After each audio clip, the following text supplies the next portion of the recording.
record. Cool. All right. Oh, let me do this. There we go. Awesome. So thanks a lot, guys, for being on our team call tonight. It is Monday, April 13th, 2015, and tonight we are going to be discussing failures. So we're going to be discussing the failures that certain leaders on our team have gone through in hopes of showing you, that you're not alone. We've all failed our way to where we are today. And so to think that you need to be afraid of failure is really going to screw you over, because the more you're afraid of failure, the more you're going to put yourself out there, or the less you're going to put yourself out there, which means you're not taking risks. You're not pushing yourself to that next level. And failure is really what takes you to the next level. If you don't fail, you're never going to thrive. You're never going to go forward. So we're going to cover some failures. We're going to go over some people's stories about how they failed and how they still have gotten to where they are. But the first thing that I want to do is I want to go over our leaderboard. So this is a leaderboard as of last Thursday. So for Success Club 10, we have Carolyn Marone at 13, Amy Ashley at 10, Jess Hill at 9, Brooke Sperling at 8, April McDonald at 6, Melissa Ludwig at 6, and Ashley Lindsay at 6. For the 1,000 Club, we have Danielle Rhodes at the very top with 2579. Then April McDonald is right on her tail. Then Carolyn Marone, Brooke Sperling, Amy Ashley, Melissa Ludwig, Kenzie Schaefer, Jess Hill, Kelly Severhoff, Terry Luther, Carolyn Walker, Lindsay Oakes, Jessica Lee, Nicole Carpenter, Avery Pelican, Sarah Smith. And at 500, we have Irene Jolkowski, sorry, Irene, Corey Mayo, Stacy Holloway, Corrine Bellevue, Melissa Clegg, Sherry Moore, Anastasia Gussman, Sam Kunn, Amanda Stevies, Molly Gallivan, Megan Frazier, Malin Galloway, Michelle Clapp, myself, Trisha Jones, Gina Weinbread, Nicole White, Vanessa Gelp, Adam Hill, Denise Lorish, Sandra Price, Angela Camello, Rebecca Graham, Galena Buford, Lauren Walton, Leslie Raymond, Kathleen Green, Kelsey Stevies, Jesse Taylor, Lasilke Demu, and Josh Earl. So with that being said, now we got our failure talk. So failure, of course, makes a lot of people nervous. It's natural. But it's also a natural part of growth. You need to allow yourself to fail. And each time that you do fail, you need to ask yourself what you're learning from your failure. There can always be something that you can learn. And so I wanted to share a couple of quotes that I thought were pretty powerful when it comes to failure. So the first quote I have here is, "Failure should be our teacher, not our undertaker. Failure is delay, not defeat. It is a temporary detour, not a dead end. Failure is something we can avoid only by saying nothing, doing nothing, and being nothing." And that is from Dennis Wheatley. Another one is, "When you take risks, you learn that there will be times when you succeed and there will be times when you fail, and both are equally important." And that is Ellen DeGeneres. And then the last one I have here is from Thomas Edison, which says, "I have not failed. I've just found 10,000 ways that won't work." So those are quotes that I think are really powerful when it comes to failure. Don't let yourself feel that failure is something that you need to just shy away from. Because like I had mentioned before, failure is what is going to take you to that next level. If you're not failing, you're never growing. You're at a stalemate. You are just dead in the water. And so by failing forward, you're going to have the most success within your business. So I want to discuss how I failed. Naturally, what I'm going to say is my biggest failure is I've been a coach for 5 years. And my first 1.5 years as a coach, I didn't do anything with it. I absolutely didn't touch the business. And I didn't touch it because I was scared of failure. What happened for me was I joined. I was very immature. I was 23 years old. I still wanted to party on the weekends, and I didn't want to go to Super Saturday events. I thought, why would I do that? Why am I going to go around a bunch of strangers who I don't know with a hangover? Why would I even bother with that? And so I didn't do anything with the business. And, I had tried reaching out to people when I first started as a coach, and I came off like a greasy salesperson. I would just Facebook message somebody and basically spam the living hell out of them. I would just vomit just a huge response or a huge message to somebody, not taking the time to get to know them, to get to understand what their needs are, to build any kind of relationship. I would just spam the heck out of them. And when I didn't get any response, when I didn't get anybody who wanted in on it, I looked at it as, wow, I suck at this. I'm not going to do anything with this. So for a whole 1.5 years, I didn't do anything with my business.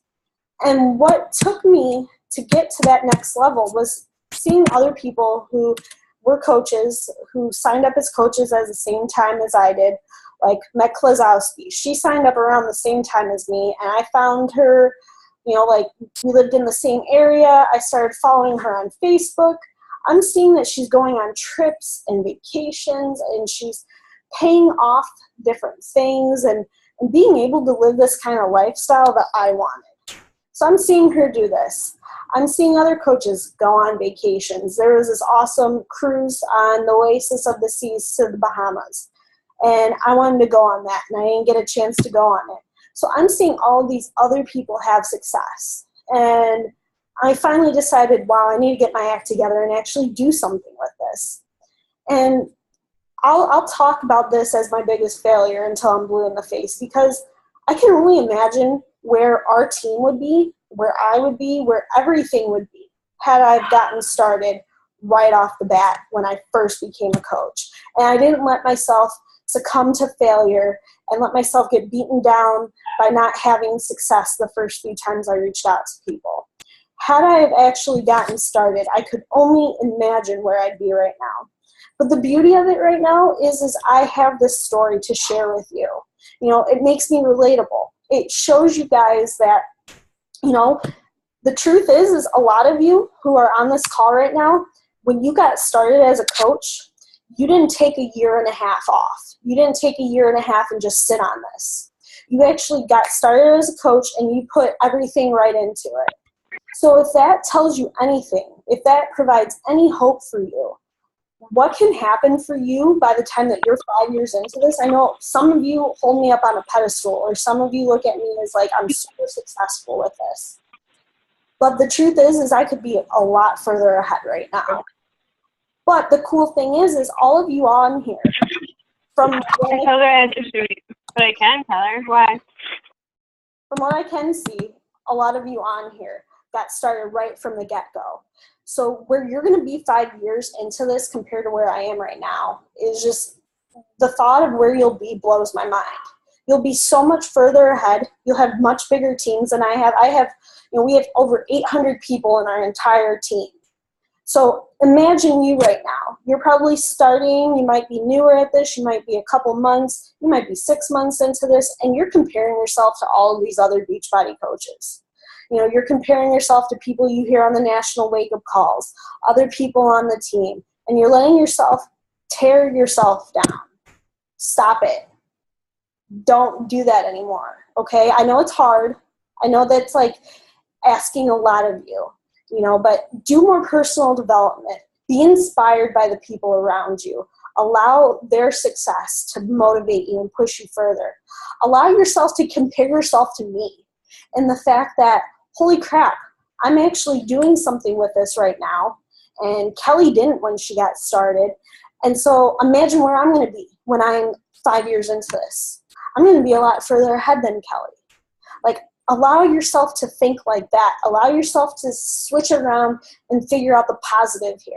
because there is a positive. You know, listening to the national wake-up calls, I could beat myself up too, because you hear freaking coaches on there who have been a coach for like 2 years and only have a team of like 100 people under them, and they're the top 10 coach going on the trip to France for free, and they're doing all this kind of crazy stuff, and you know, they're helping more people, they're making more money, their teams are helping more people, and I could be listening to that and allowing myself to get beat up, but I'm not.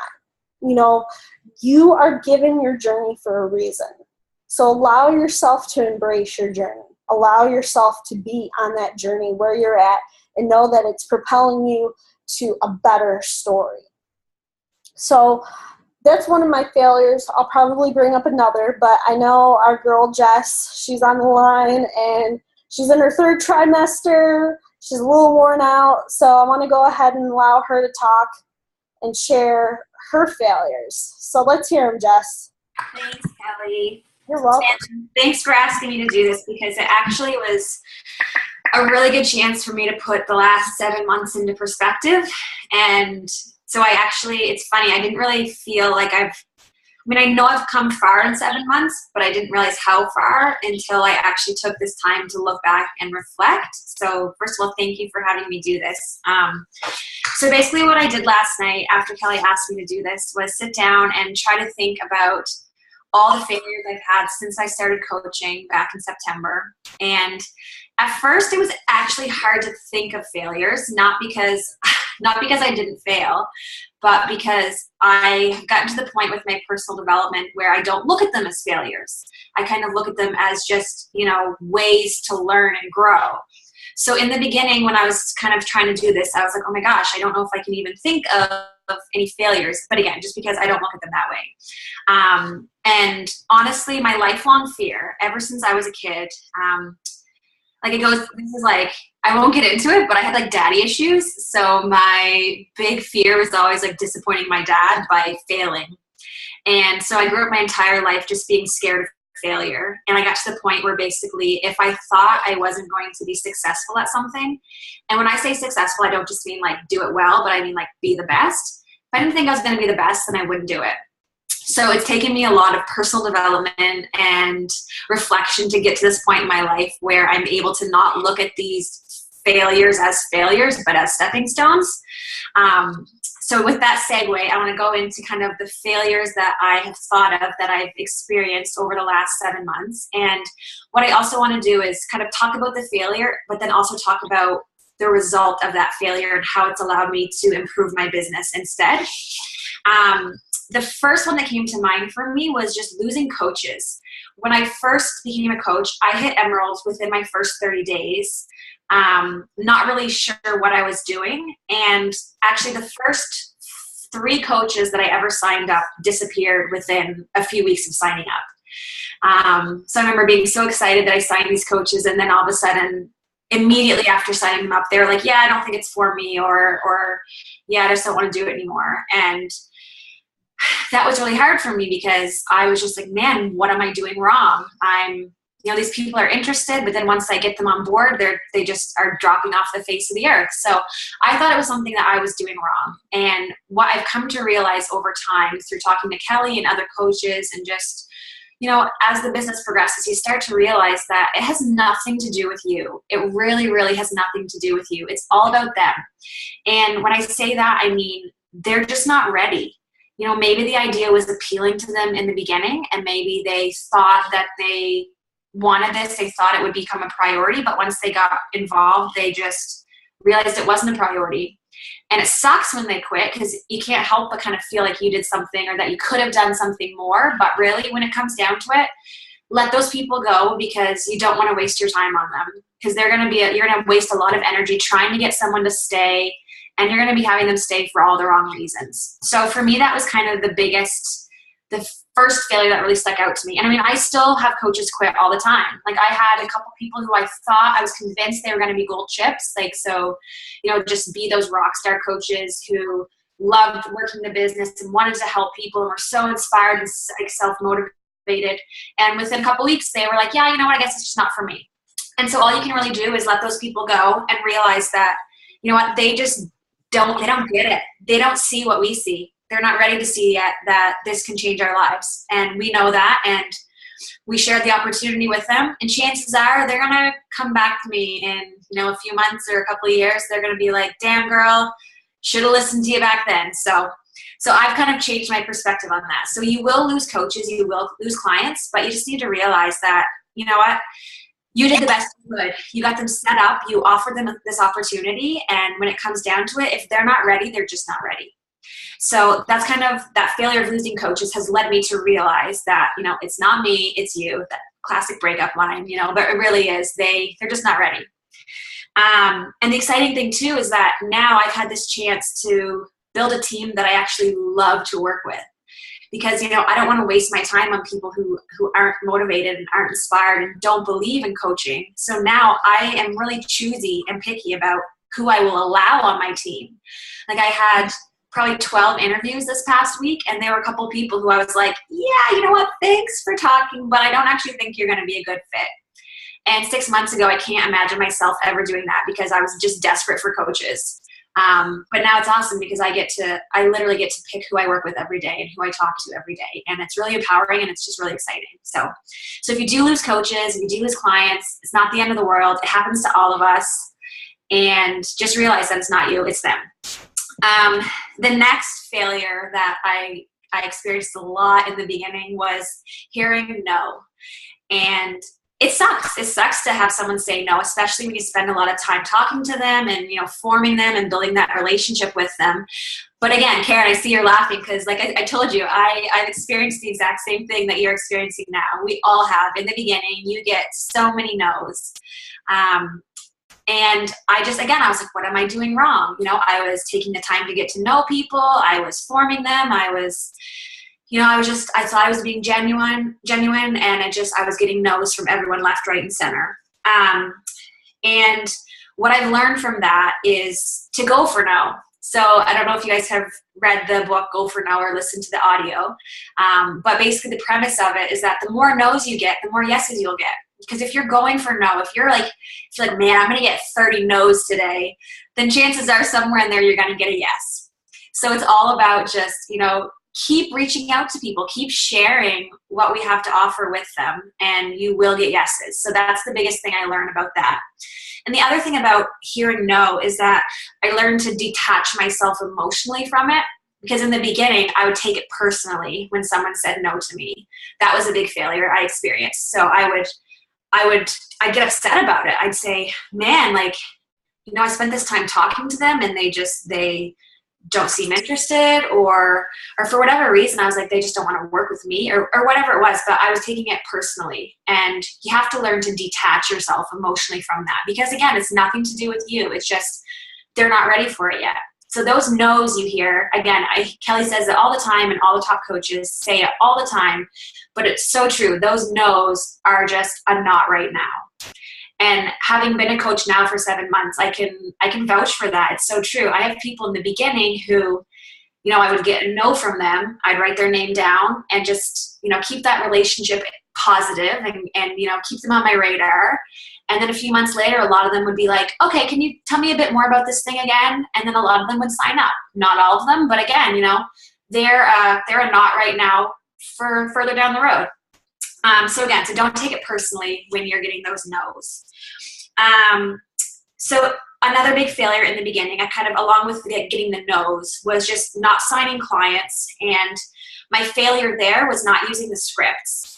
I remember talking to Kelly and being like, I don't get it. I'm following what you told me to do, and people they're not signing up. She's like, are you using the scripts? And I was like, yeah. She's like, are you copying and pasting the scripts? And I was like, oh, I didn't know I was supposed to. I thought it was just a general guideline to kind of help me know how the conversation was supposed to flow. She's like, no, girl, copy and paste that shit. So I started copying and pasting. And again, I would just, the spot where it's like, so what I think would be perfect for you is my 3-week blah, blah, blah. And then I just inserted, their eating issues and inserted their goals. And then this one girl who I'd been talking to, when she said no, suddenly I used the script, and she's like, yeah, that sounds good. Let's do it. And I was like, what the heck? And Leslie was one of them too. She was Leslie was my very first client, and now she's like my gold chip. So it's crazy, but I used the script on her and on other people. And I was like, man, these scripts actually work.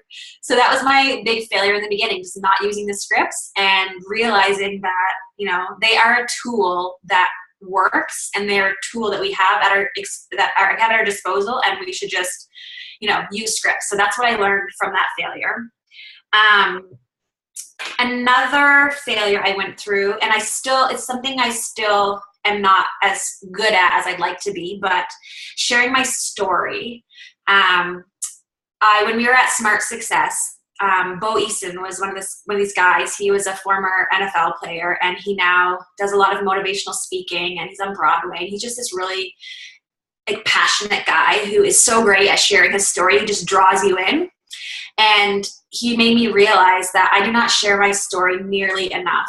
And it's funny because when I, you know, scroll through Instagram, it's someone's story that attracts me to them. Like whether or not I'm gonna, you know, stay on someone's page and kind of want to look through their pictures and read their posts and stuff. It's their story. It's not what their content. It's not like their pictures necessarily. It's what they have written below it. So I realized that I need to share my story more instead of just kind of giving a little blurb about like, oh, what the picture's about or that sort of thing. You know, I need to be sharing my personal journey, my struggles, my successes more, not just on Instagram, but on Facebook. And that's the thing. It's that's when the magic happens, really, when you share your story, because that's when people build that connection with you.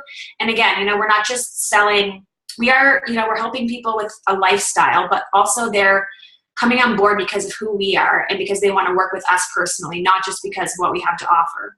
So when you're sharing your story with them, that's going to also make people want to come on board. So that's something I still struggle with. So I'd encourage you guys to not let that be your failure, but to start sharing your story a lot more. I guess another thing was that I was giving up too easily in the beginning. If someone said no, I was like, oh, rats, I guess they're not interested.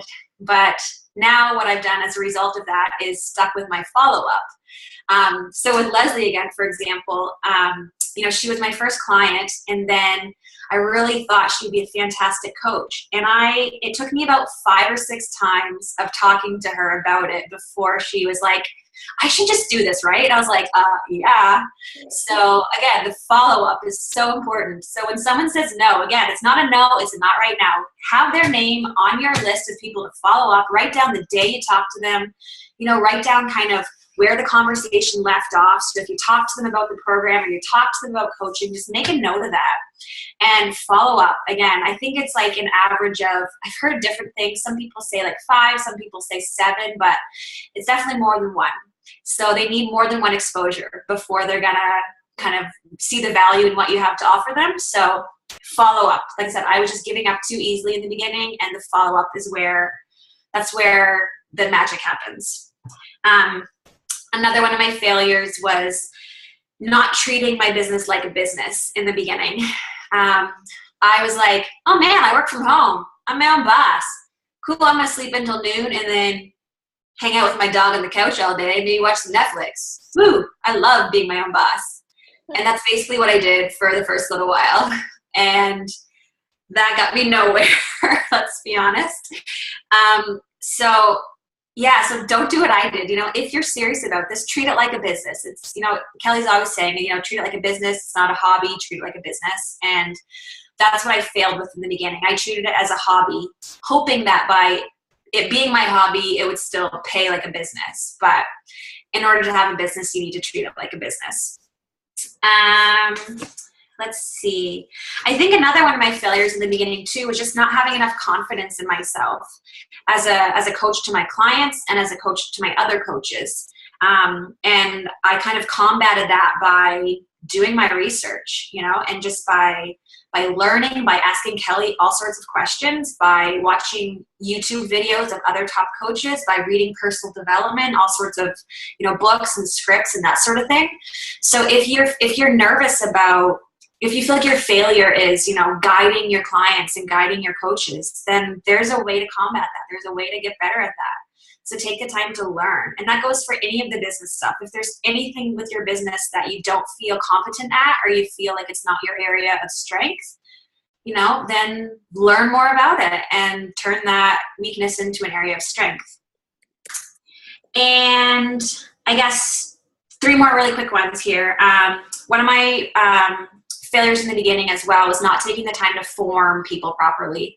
Kind of like Kelly said, I wasn't vomiting Beachbody because she had taught me better than that, but I wasn't maybe being as patient as I should have been. I was thinking that like, oh yeah, asking them how they're doing and what's up is enough of forming. But instead I realized that, sometimes it takes like weeks or months to talk to someone before you get to that point in the relationship where you're going to talk to them about the message of, the program or coaching. So that's what I've learned from that is just, I've got people who I would have in my free groups and just build a relationship with them. And then 6 months later, maybe they sign up. So I had to just realize that it is a process. And in the beginning, I really failed at that because I was just too impatient. So patience is something that I would definitely recommend that you learn and that you adhere to. 2 more. In the beginning, one of my failures was being embarrassed to be a Beachbody coach. Because especially in Canada, I'm not sure about the States, but in Canada, people kind of scoff at it, I think, because they see the infomercials and they just kind of think it's a scam. Because a lot of people in Canada do network marketing. I mean, there's like Jamberry and Arbonne and Unique and all sorts of stuff. And I think that I was afraid that people wouldn't take me seriously because I was this coach online or whatever.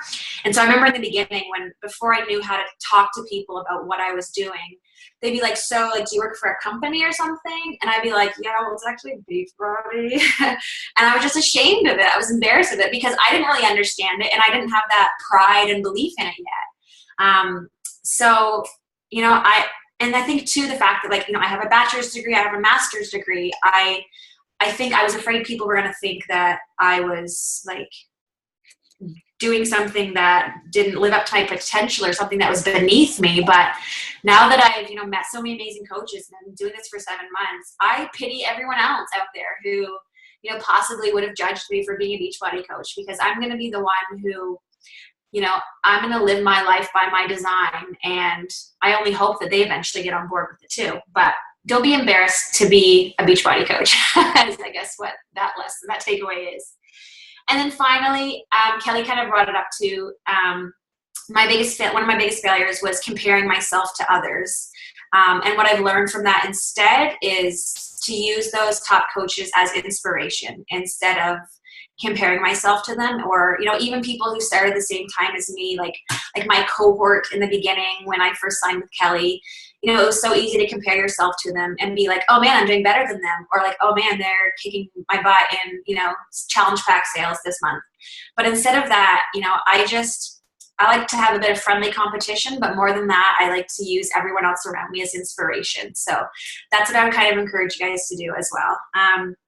So I think that's mostly everything. I failed a lot and I still do. So I hope that, my failures will help you guys to learn something. But yeah, that's what I have to share basically. Thank you, Jess, for sharing. Yeah, no, I mean, seriously, I think a lot of us can relate to a lot of the things that you brought up. The comparison, almost feeling ashamed to be a Beachbody coach. I've been there. Like, when you go to tell somebody you're a Beachbody coach, like when I first got started, I was always afraid. Like, I would never even think to say I was a Beachbody coach. And I think I never thought to say it. I was a coach because I was just intimidated by how people would react to it, especially with that whole pyramid scheme concept out there and everything. And, this is something to be proud of. This, I don't lead with the fact that I'm a Beachbody coach, but when I do come out and finally tell people I'm a Beachbody coach, I'm proud of that because, dude, the proof is in the pudding. You can do so much incredible stuff for you.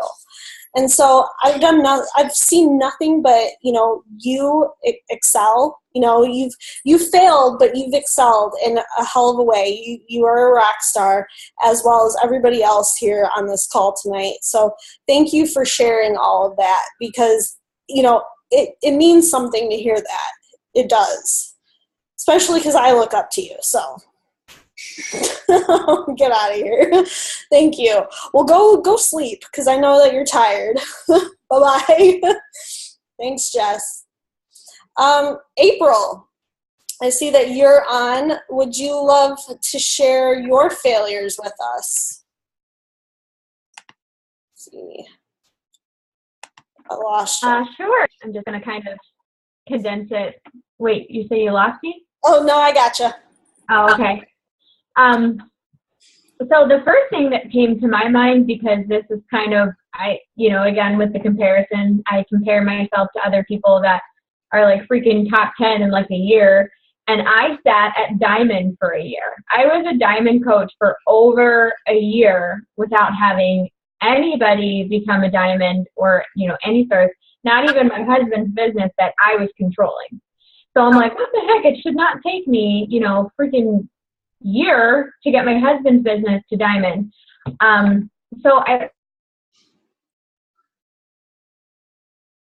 think a lot of it was strategy and a lot enough on building my business and talking to people about coaching. Because I was like, I'm not like trying to toot my own horn, but I was good at selling challenge packs and getting people to buy. And that was easy for me. And it was out of my comfort zone to start talking to people about coaching.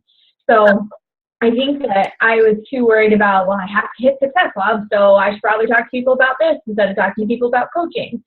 And my business would have been so much further along if I was, 1 star after 6 months instead of, an entire year.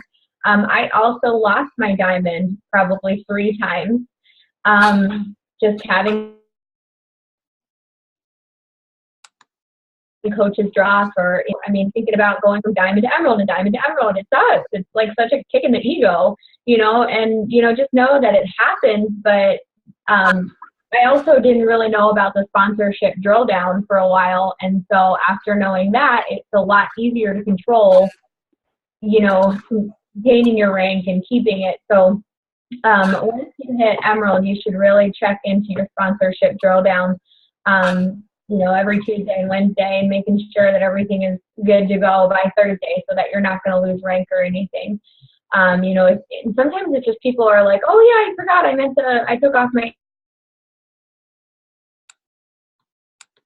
HD is going to reorder this month and I can order by tomorrow, so let's get that happen. And some people, new coaches, they don't even know what it means to be inactive, but they don't want to be inactive.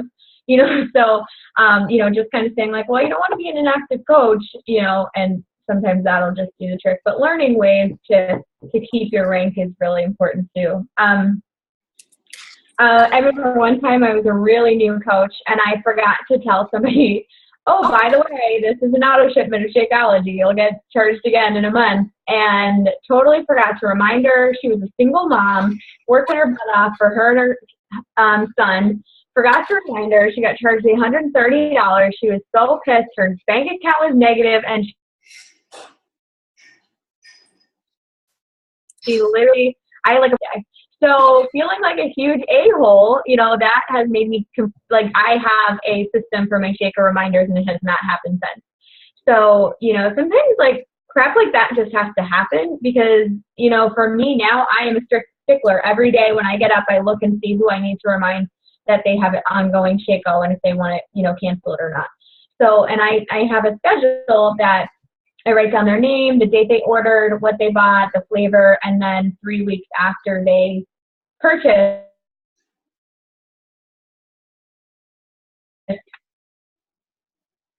cancel it by doing this. And so I remind them a week before they order. And that is huge for me because before I'd be like, oh, wait, crap. Whoops, there went her order. Hopefully she wants it. So, or I switched to telling people right off the bat, by the way, you're on an auto shipment. Go ahead and cancel it or keep it no matter what. And everybody canceled it. So I had no residual, HD orders. And I did that for a really long time, telling people as soon as they ordered, by the way, you're on an auto shipment. Do not do that. Find a different system, whether you put it in your phone or you make, a sheet, but do something else. Because if you tell them right away, nobody likes auto shipments. I personally, myself, I hate auto shipment of anything more than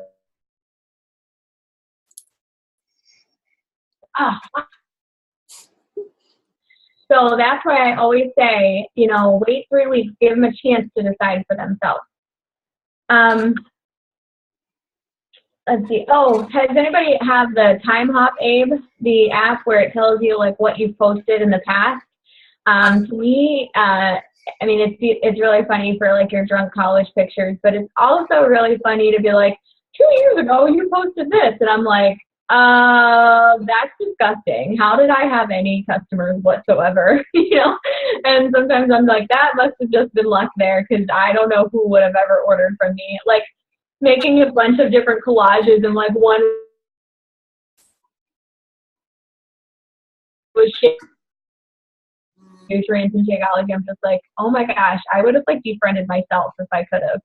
So, I mean, and you just learn from it. Like, you know, I put out plenty of like, literally like just straight Beachbody marketing. Like, and now I don't even say Beachbody, I don't even say 21 Day Fix. I say 21 Day Fitness and Nutrition Boot Camp. And it's not that I'm, you know, embarrassed that I'm a Beachbody coach, but I want people to judge it for me and want to work with me, because they could easily go to beachbody.com and order. And you know what? A lot of people think Beachbody coaches are annoying because they say the shitty, untrained Beachbody coaches that are like, only $129.95 for 3 more days. I'm going to give you your credit card. So stop saying that. You know, like, so certain things like that, just, you know, if I see something and it irritates me, I don't want to be that obnoxious, you know, coach. And so I teach my coaches to think about your target market, figure out how to add value, you know, who do you want to attract, and what little things of value can you add so that they're going to be like plugging into you. So for me, like animal lovers, I am very, like, humor like makes my heart happy. So I'm always posting silly, funny things. Or, you know, I've been a runner for 10 years. So like posting like things about running, or like running workouts, or things like that. So things like that that I enjoy seeing, I'm going to try to put out so that I'm over any other coach or going to Beachbody coach or beachbody.com because they want to work with me. And that's what I really, really try to focus on. And I actually have one guy from my hometown. He always talks shit on Beachbody coaches. Like, he'll flat out make posts about it. He's bought Beachbody products from me before, but he just hates the coaching and like the it works stuff. It like irks him. And so he posts something, like twice he's done this now, that he posts something and then he's like, except for April McDonald, because she is the OG of Beachbody. I was like, what is OG? I'm like this like white girl. I was like, oh, cool. Like, you know, he just says like, honestly, people's posts usually always annoy me, but yours are like genuine and I like it. And that was like the biggest compliment that anybody could have ever given me. And what I tell my coaches is just, when you make a post, make it like you were talking to your best friend, not like all professional salesy. You don't need to be salesy. You need to be like, hey, join me, I'm doing this. So that was a rampage. I don't even know where that started with time hopping, but and then also, like Jessica said, constantly comparing myself to other people, other coaches. You know, oh my gosh, I have one started over a year after me, and we're like at the same point in our business almost. I'm like, how does one person able to do that? And then, you know, you can't compare yourself to anybody else. You do what you can do with your time. You cannot compare yourself to anybody else, because nobody has the same job. Nobody has the same kids or, you know, things that you have to do. So just know that no matter where you are, like, and whether it's fitness, whether it's Beachbody, whatever it is, don't compare your like stage one to somebody else at age 20. Haven't been like counting every macro and doing your workouts for 2 years continuously like this chick. You know, so just don't be so hard on yourself in the business and fitness and life in general. Like, just do what you can. And if you feel like you've done the 3 vital behaviors and you've reached out to people and you've posted consistently on social media, then that is enough. Screw the notifications, screw comparing yourself to every other person's like post, and just be you and focus on being you and relatable, and like everything else kind of just melts away, I feel. And then also I put my husband on my strong leg, and if you're adding a spouse or significant other, they need to go on your weak leg so that you can balance your volume. And I didn't know this, and so and I've got like 40,000 freaking carryover volume points that I'm just like, look at all that money that I can't access. So, now I was in my second business center being Q-Star, so I'm able to hopefully soon be able to rise and see that change. But that was a huge failure, like huge, hundreds of dollars a week I'm missing out on because of that, because I just didn't take the time to educate myself. And I can't sit here and blame Kelly. I can't sit here and blame anybody else, because you have to expect Kelly to tell me every nitty gritty thing. That's why I was successful. I asked questions when I needed to know them, and I went on the website and I went on YouTube and I followed top coaches and I figured it out. So Kelly gives you all of the options of, learning and tools. And, if you went on YouTube and in your coach online office, you could literally be back there for like 2 years and never come out, for breath. Like, there's so much stuff available to you. So don't blame it on anybody but yourself. Everybody on our team has the same tools. It's up to you what you do with it. But at the same time, you don't need to compare yourself to anybody else. And as long as the last thing I want to talk to you about is, and Jessica again touched on this, I have a lot of coaches quit. A lot of coaches. And you know what I say? Okay, best of luck to you. If you want me to still be your coach, I'm happy to do that. If you want to participate in our groups, I would love to help you, with your products, because I know you love them. But, it's just not for everyone. So thanks for your time.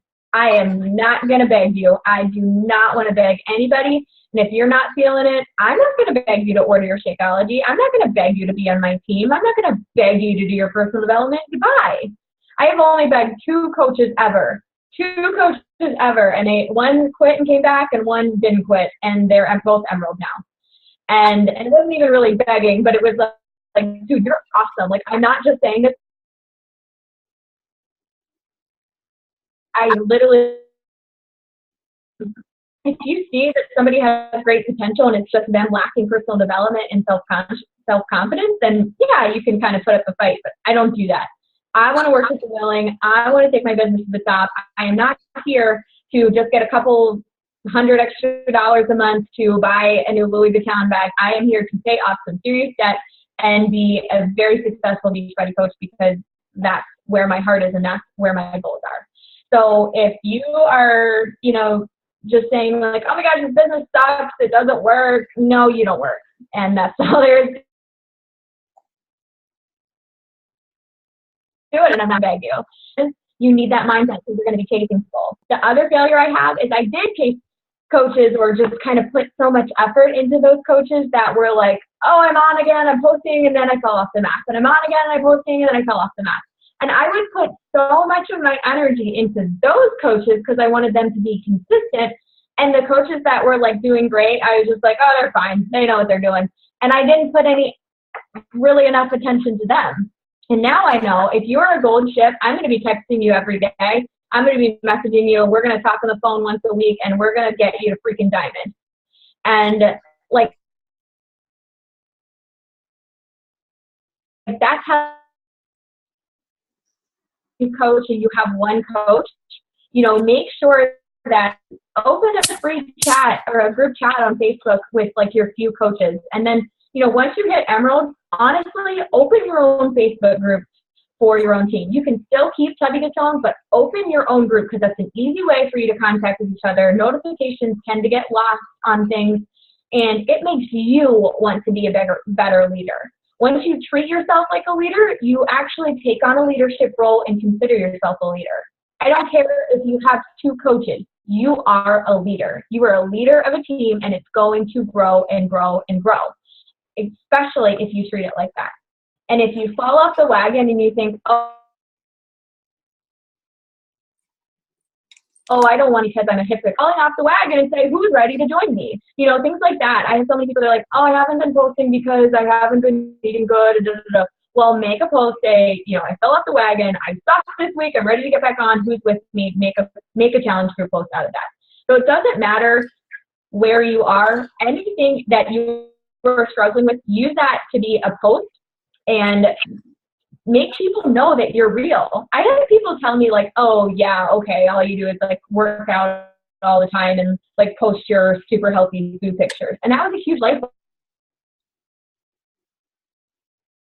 bulb. That to me was a failure. I love Doritos and shitty food, and I, you know, struggle with this, and I, you know, have days where I miss my workout and things.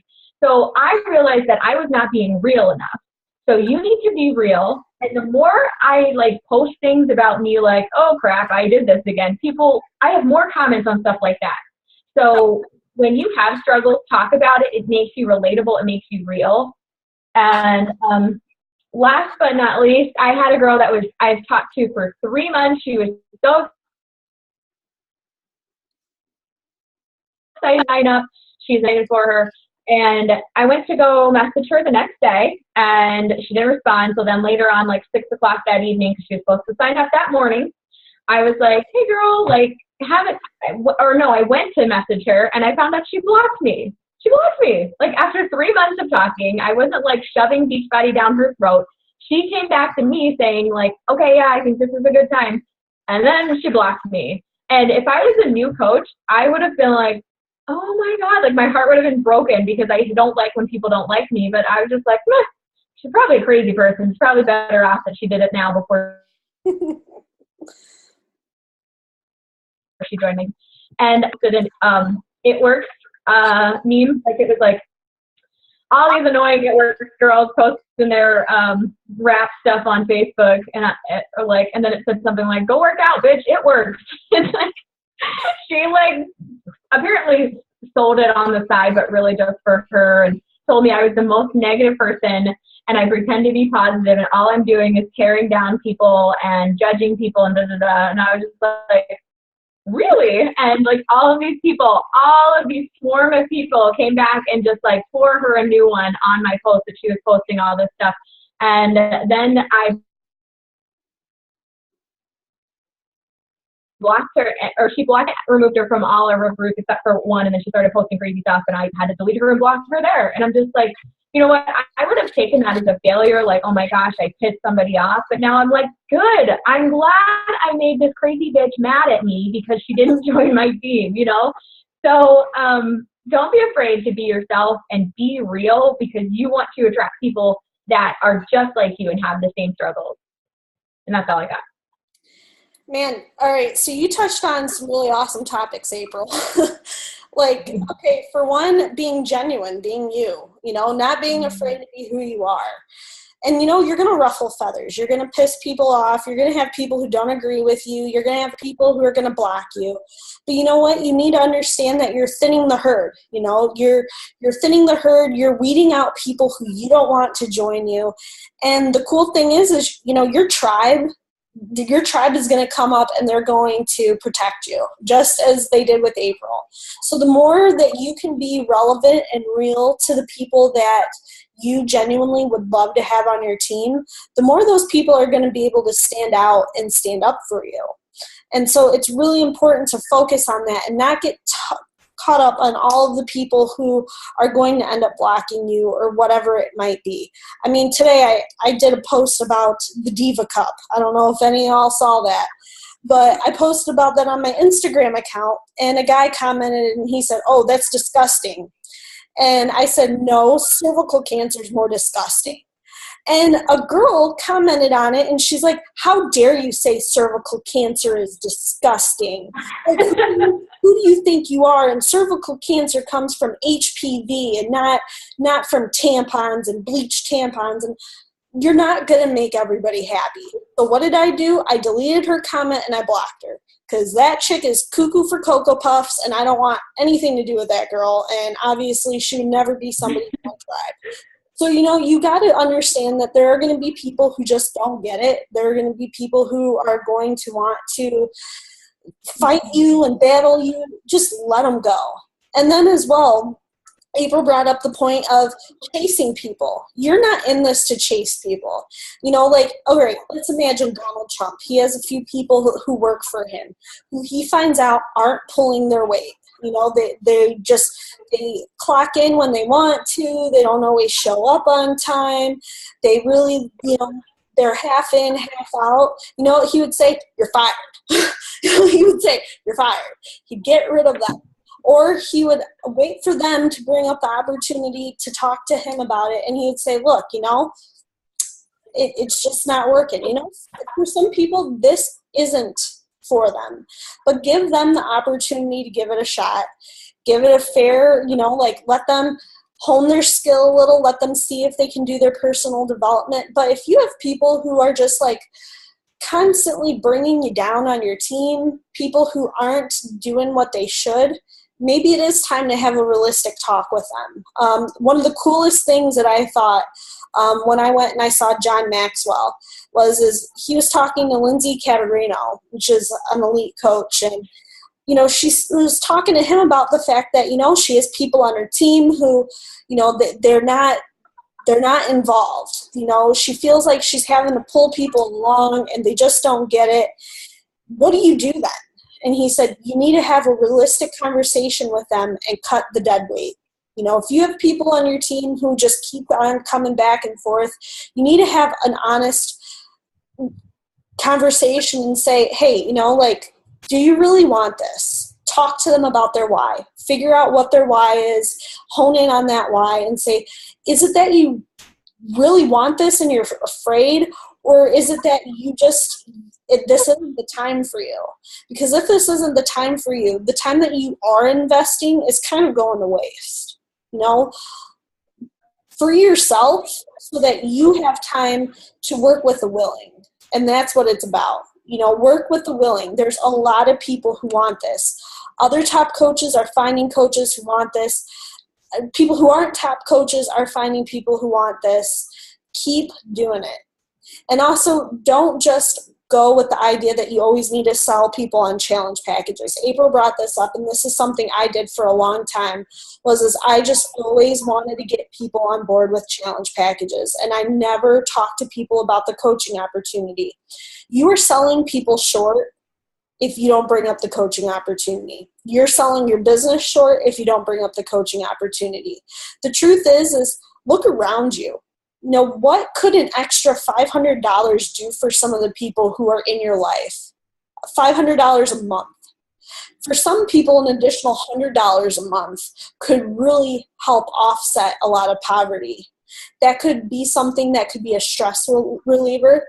That could be something that could allow their relationship, whatever relationship that they have, that could alleviate a lot of stress off their shoulders.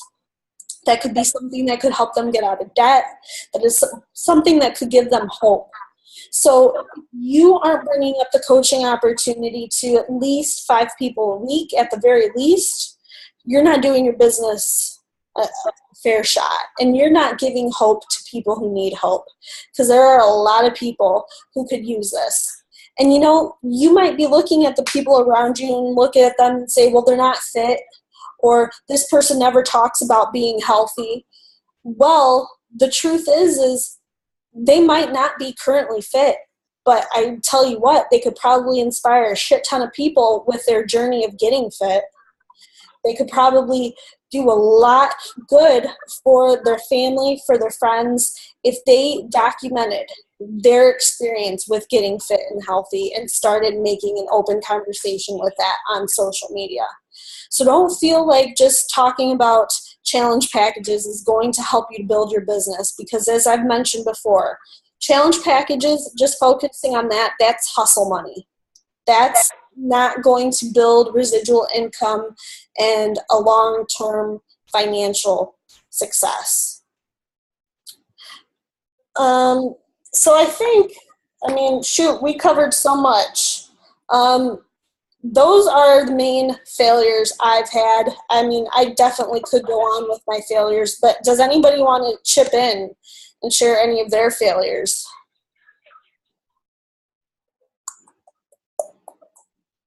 All right, guys. Well, Next Monday, we're not having a team call. I'll be in Cancun. Sorry. But y'all can be on the cruise next year. There's no stopping you. You could totally be on that cruise and have it paid off. I'm proof that product works. So let's make that happen. Get on that cruise. We're going to Haiti and Jamaica. It's going to be a beautiful time. We're on, I think, the Lure of the Seas with Royal Caribbean. I'm pretty sure you might be a little jealous, okay? There's going to be some jealousy induced here with all the photos we're going to be uploading from Cancun.